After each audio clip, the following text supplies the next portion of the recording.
morning. My name is Susan Nawberry, the hearing officer for San Francisco Public Works. Mylan Sanchez is the clerk for this hearing. This hearing is being recorded via Zoom and will be available afterward through a link on the San Francisco Public Works website, sanfranciscopublicworks.org. As this is a virtual hearing, there is no sign-in sheet, so if you would like to receive information about the results of the hearing, please send an email to the email address listed on the hearing notice.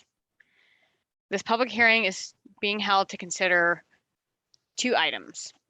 Hearing Order 205534 to consider the validity of notices to repair that have been issued to various property owners and utility agencies for the restoration of public right-of-way sidewalks on blocks in the Visitation Valley neighborhood bordered by Manziel Street on the north, San Bruno Avenue on the east, Campbell Avenue on the south, Holyoke Street, Ankeny Street, Sparta Street, Harkness Avenue, and Gotigen Streets on the west. The second item is Hearing Order 205626, Treasure Island and Yerba Buena Island project, request for exception to subdivision regulations concerning temporary sanitary sewer force main. My job as the hearing officer is to gather the facts for the hearing item, listen to your testimonies, and help our Director of Public Works make determinations. I will not be making any decisions today. Instead, I'll forward the findings from this hearing and make my recommendations to the Director. The Director will make the final determinations. When the Director's determinations are made, the department will notify you of them and if you've provided contact information. The hearing will proceed as follows for the two cases. I will ask Public Works staff to first speak and present the case. Then I will allow property owner or appellant or applicant to speak. Then any member of the public or witness that wants to speak.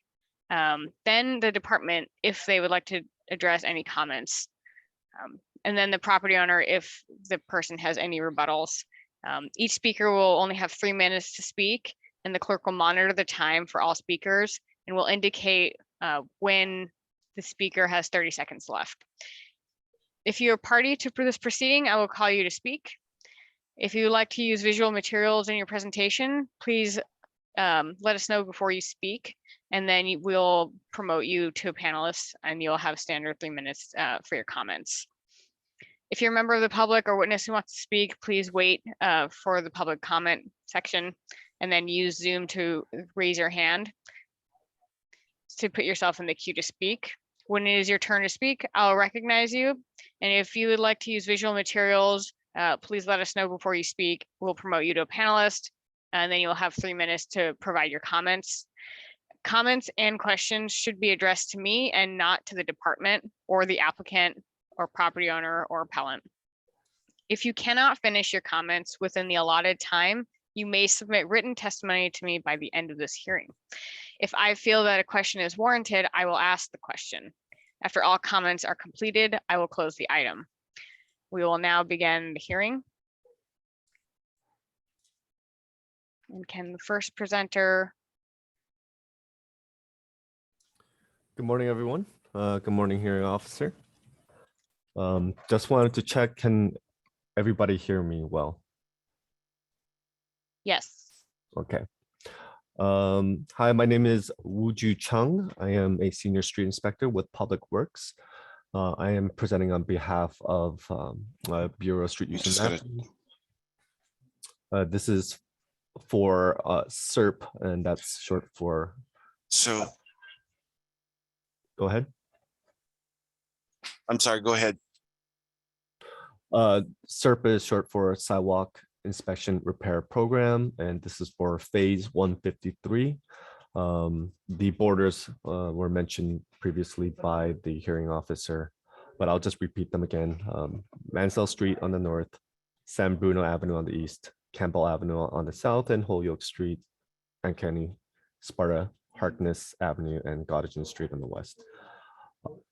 Public Works Code Section 706 states it shall be the duty of property owners to maintain sidewalk and sidewalk area fronting or adjacent to their property in good repair and condition.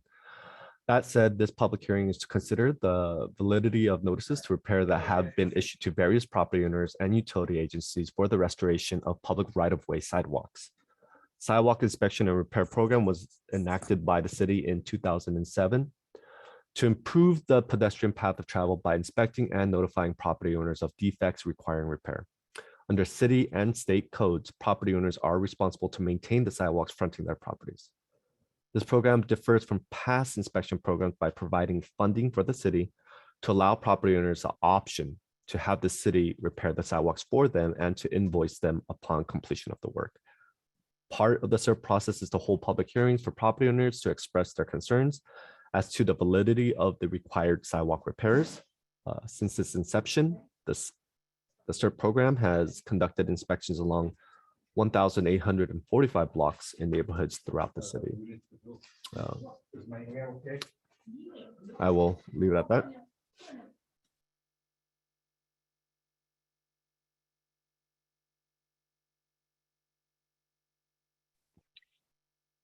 Are there any members of the public that wish to speak on this item?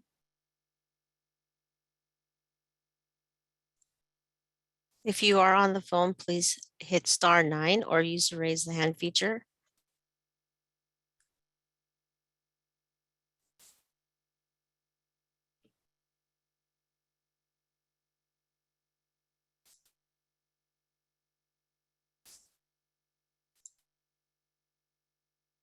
I don't see anybody raising their hand. Okay, so we don't have any members of the public that wish to speak on this item. If there are no comments for this item, I will close this item and I'll make my recommendations to the director. Thank you, hearing officer. And will the second Public Works representative for the second case make their presentation? Let me share my screen here.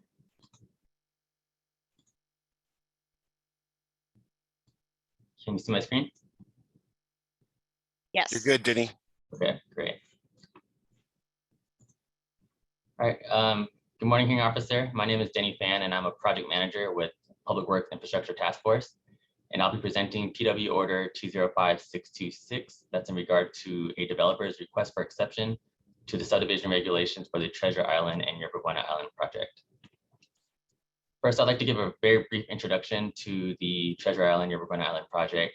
This is a major development agreement project that's being developed by Treasure Island Community Development, or TICD, that will produce a new San Francisco neighborhood of up to 8,000 homes, including below market units, extensive parks and open spaces, a ferry terminal, and a new marina, hotels, restaurants, retail, entertainment, and art. This is a priority project subject to the mayor's executive directive 17-02, which calls for city agencies to work together with developers to deliver at least 5,000 homes per year.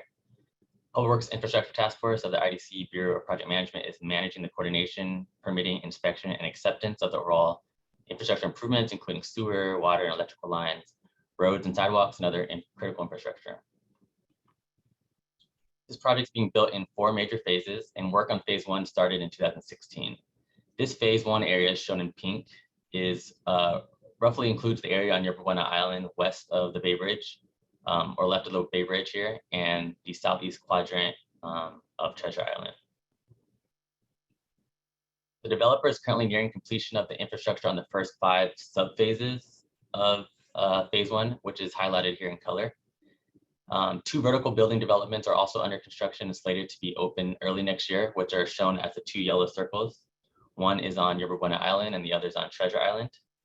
And in order to support these early buildings and to convey sanitary sewer flows from these properties to the existing wastewater treatment plant, shown here as the blue square on the top left, the developer had to build a temporary sanitary sewer force main, shown as the orange line here, to connect these initial subphases to the plant. And the temporary force main was designed to permanent standards and will be replaced by permanent facilities on a segment by segment basis as work on future phases continues over the next few years.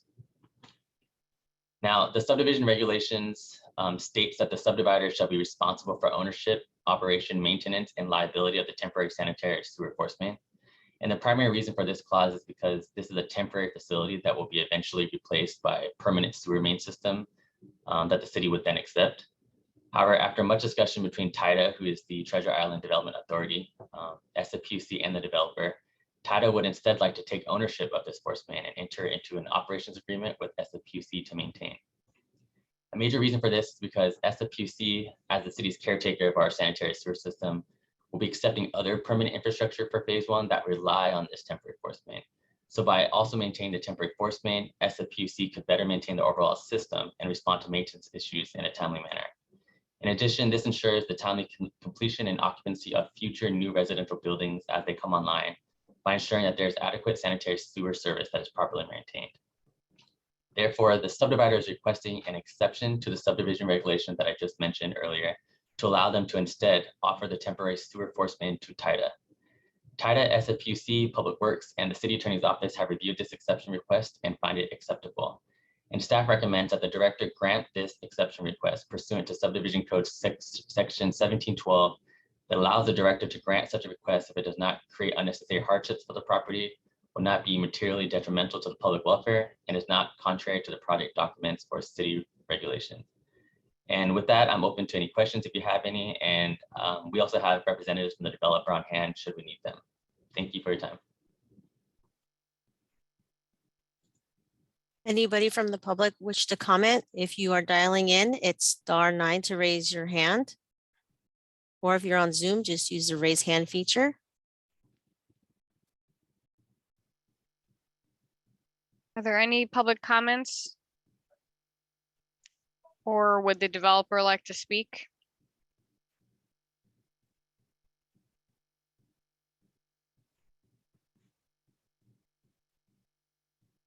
Doesn't look like anybody has. There's no public comment. Okay, I have a question for Denny. I'm assuming it's standard practice when there's an exemption to have a hearing. Yes. Okay, so there wasn't there wasn't anyone opposed to the exception. No, no opposition. And yeah, this is just standard practice because it is in the sub-regulation. Okay, thanks.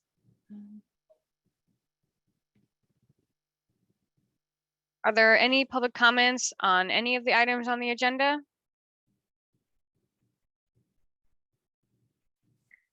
This is for anyone who might have come late and didn't have a chance to speak.